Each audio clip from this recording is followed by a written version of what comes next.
আমরা কিন্তু কোনো বিজেপির লগে অ্যালায়েন্স নাই। আমরা লিখিত যেটা অ্যালায়েন্স আছে সেটা সরকারের লগে, ত্রিপুরা সরকার ভার্সেস কেন্দ্র সরকার।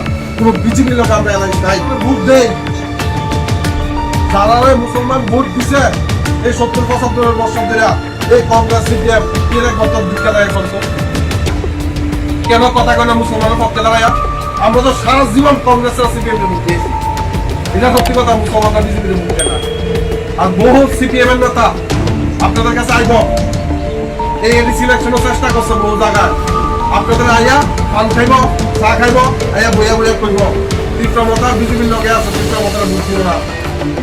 এই কথাটা আপনারা কইব কখন সিপিএম এর নেতারা জিগাইয়েন তীব্রমতা যদি সরকারের থাকিয়া সরকারের বিরুদ্ধে আন্দোলন করতে পারে, সরকার অন্যায় করতে পারে, তাহলে তোমরা বিরোধী দল থেকে তোমরা কি সিরানি দিচ্ছ? তোমরা কি সিরানি চাপাও? সিপিএম কংগ্রেস